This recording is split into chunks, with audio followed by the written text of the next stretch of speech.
हमारी अधूरी प्रेम कहानी। बहुत सी कहानियां सुनी और देखी होंगी, पर न जाने क्यों अक्सर हर किसी को अपनी ही दास्तां खास लगती है। चाहे वो अधूरी हो या उस कहानी का उससे बेहतरीन अंजाम मिल गया हो। जिस कहानी में हैप्पी एंडिंग होती है वो तो बहुत ही अच्छी लगती है। जिसको अपना प्यार नहीं मिलता, चाहे वो किस्मत का लिखा का हो या खुदा की कोई साजिश, उस कहानी की शुरुआत अनोखी ही होती है।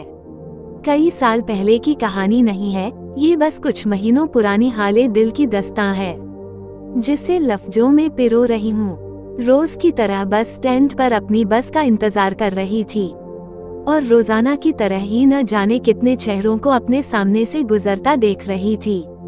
लेकिन मेरी नजरें मानो ठहर गई हो सिर्फ उसको देखने के लिए। जब वो मेरे सामने से मुस्कुराता हुआ गुजारा तो उसकी आंखों की चमक और मंद मंद मुस्कान मानो मुझसे कुछ कहना चाह रही थी। मैं नादान अपनी खूबसूरती पर इतराते हुए आंखें तो फेर ली, लेकिन दिल थम सा गया, इसलिए चुपके चुपके उसे देख रही थी। शायद उसकी और मेरी नजरें आपस में बातें करने लगी थी। तभी तो उसको देख मेरे होंठों पर मुस्कान अपने आप आने लगी। फिर उसने कुछ कहा, मैं हैरान निगाहों से समझने की कोशिश करने लगी। वो हंसता हुआ मेरी ओर बढ़ने लगा। उसे ये करता हुआ देख मैंने शर्माते हुए अपनी आंखों को झुका लिया। उसने मेरे करीब आकर कहा, तुम नैना हो ना?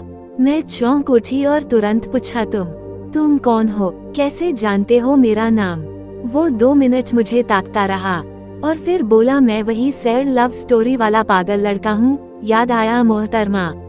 मुझे मेरी आंखों पर यकीन नहीं हो रहा था कि यह वही लड़का है जिसे एक वक्त पर इनकार का तमाचा मारा था और कहा था कि मैं नहीं चाहती सैड लव स्टोरी अपनी जिंदगी में, क्योंकि वह उस वक्त बिखरे बालों के साथ खामोशी को अपने लबों पर ओढ़े रखने वाला शख्स था। मुझे क्या मालूम था कि वक्त यूं करवट लेगा और वही शख्स मेरे सामने बॉडी बिल्डर जैसे स्टाइलिश लुक में खड़ा होगा। उसने मुझसे पूछा कि क्या आज सैड लव स्टोरी की हैप्पी एंडिंग हो चुकी है। मैंने हिचकते हुए कहा, नहीं। उसने हैरान आंखों से पूछा, क्यों? मैं मुस्कुराती हुई बोली कि मैंने उस वक्त भी कहा था, आज भी कह रही हूँ कि मैं सैड लव स्टोरी नहीं चाहती थी। उसकी निगाहों से समझ गई थी। उसके मन में बहुत से सवालों की लहरें उठी। मैंने कहा, मेरा इनकार का कारण तुम्हारे हालात नहीं, मेरी कैंसर की बीमारी है जिसकी वजह से 1 महीने की जिंदगी की मोहताज हूँ। ये सुन उसकी आंख से आंसू गिरा और उसने झट से मुझे गले लगा लिया। मैं कितना गलत था जो कि ये सोच रहा था कि तुमने अपनी खूबसूरती के घमंड में मेरी मोहब्बत को ठुकरा दिया था, लेकिन हकीकत तो कुछ और ही थी। मैंने अपने आंसुओं को संभाला और उसकी ओर देखते हुए कहा, पसंद तो पहले दिन से थे, बस आज कुछ अलग लगे। और फिर अपनी बाहों में ले अपनी ख्यालों की दुनिया में खो गई। कुछ वक्त बाद एहसास हुआ कि मैं सड़क पर हूँ और मेरी बस खड़ी है। मैंने मुस्कुराते हुए अलविदा कहा और बस में चढ़ गई। मेरी जिंदगी का वो पल बेहद हसीन था जब मैं सब कुछ भूल उसकी बाहों में थी।